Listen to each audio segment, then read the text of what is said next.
Chapter 13, the day I lost everything and found myself again. There's a cost to running from yourself, detaching, hiding, concealing, and not feeling. I don't mean the kind of running where you take a break or you need time to think.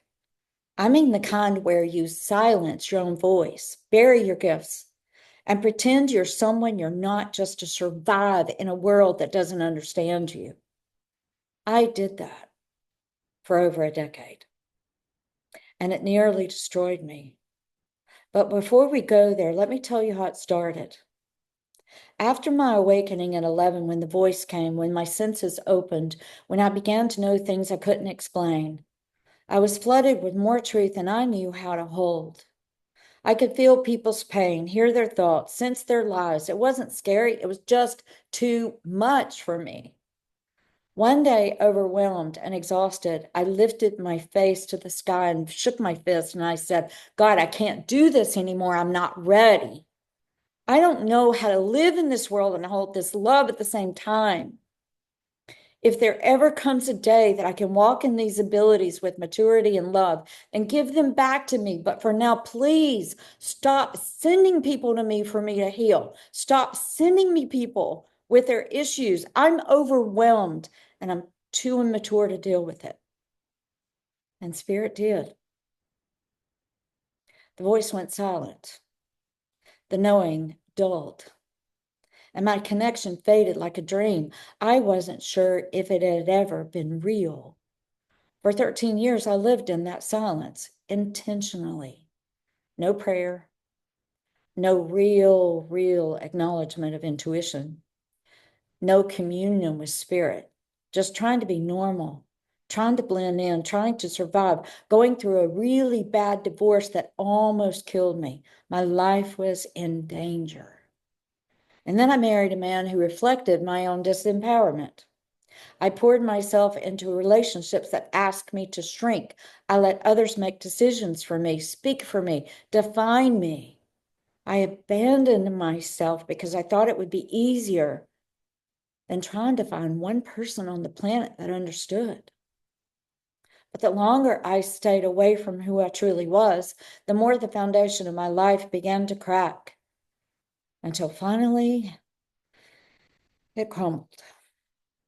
A man I trusted walked into my life and took everything. He was very much like Bernie Madoff. Every dollar, every sense of safety, every illusion I still clung to. And I became homeless. And not just physically. I was spiritually, emotionally, and energetically bankrupt. One night, I found myself sitting in the bathtub in the dark, completely undone. I had no plan. I had no idea how to fix what was broken.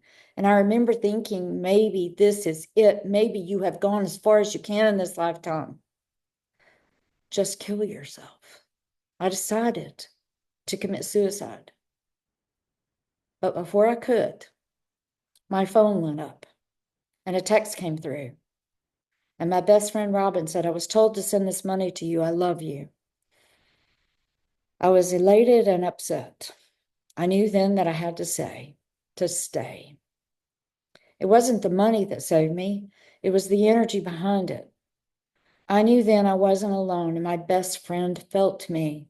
Not only that, but both of my kids called me within minutes of each other, wanting to know, Mom, what is wrong with you? I know something bad is going on. And I was like, oh my God, I can't do anything without somebody else knowing it.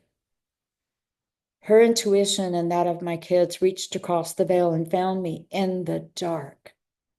And I remembered not just my abilities, but the power of not abandoning them. That was a moment that everything changed. I began to speak with spirit again. I started listening to the whispers.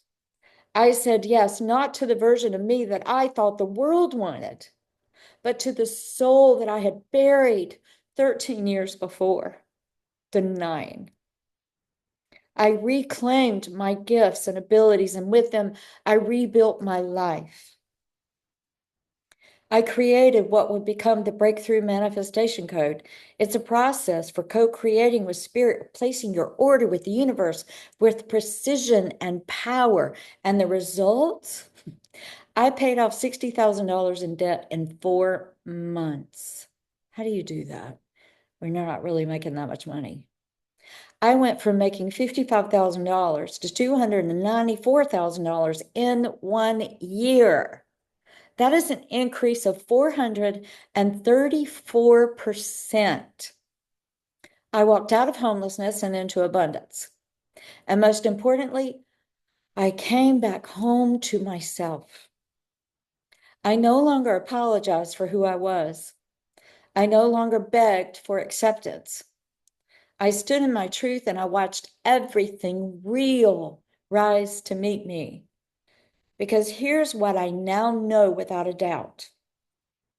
If we can collapse our lives by rejecting our truth, we can resurrect them by remembering who we are. So if you've hidden your abilities, your gifts, if you've tried to downplay what you know, if you've made decisions that pulled you away from your power, I want you to know this: you can come back. It's not too late. Your past does not identify you. You're not defined by the pain or the silence.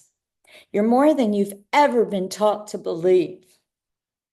And you can overcome anything you've unconsciously walked yourself into because you hold the same power to walk yourself out.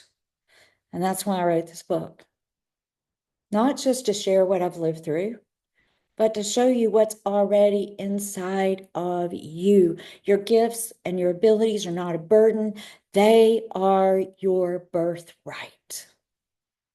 You were never meant to deny them. You were meant to use them, to create joy, to welcome abundance, to live in fulfillment, to witness miracles. And this is how you do it. So if this chapter has stirred something in you, that's not by accident. If I can turn around destruction into miracles, it's possible for you too. You came here to experience more than you can imagine, and it's waiting on you to get in alignment and say, yeah, that's mine. That is rising sovereign. Next, we'll start looking deeper into your superpowers.